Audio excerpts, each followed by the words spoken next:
I'd like to welcome the gray-bearded, distinguished Senator Dino Melai. Please a round of applause for him as he comes forward.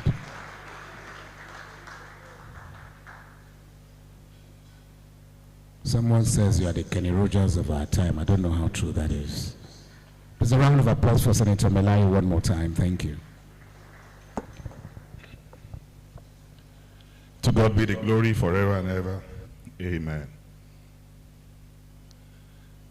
The last productive president of the Nigerian Senate, Dr. Bukola Saraki,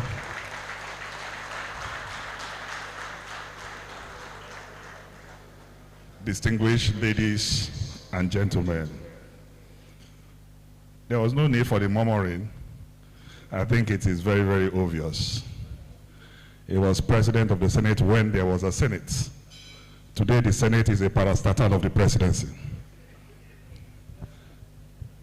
Ladies and gentlemen,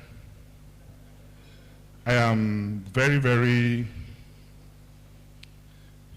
I'm here with mixed feelings. One, to celebrate a humane personality, my twin brother in the Senate, a friend, a compatriot, and one of the most loyal person I've come to meet, Rafiu Ibrahim. As I celebrate him today, I also want to appreciate his wife for finding it expedient to remember her husband a year after. Please, can we give her a round of applause? Normally, in the last 6 years, I do nothing on May 2nd. I don't go out, because today also marks the 6th remembrance of my beloved mother. And I usually have a program for her every year. This evening, I'll be doing the same. But because Rafiu is not only a friend, but he was a dependable ally, I want to seek the permission of the chief host in his memory and honor to sing a song. This world is not my home. I am just passing through. My treasures are laid above, somewhere beyond the roof. The angels beckon me from heaven's open doors, and I can feel at home in this world anymore. Oh Lord, you know I have no friend like you. If heaven is not my home, then Lord, what will I do?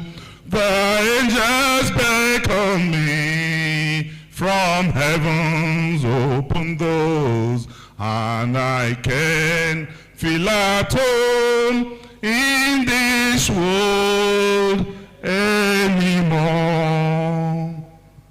May the soul of this great Nigerian rest in peace. He was very, very generous. In fact, just yesterday, the attire I wore is one of the clothes that Rafiu gave to me. He will make them in dozens and bring them to my house. Anytime I travel, he must buy me a designer shoe. And I'm not the only one. We have one of our colleagues, an auntie here. He will buy for me and even buy a woman bag.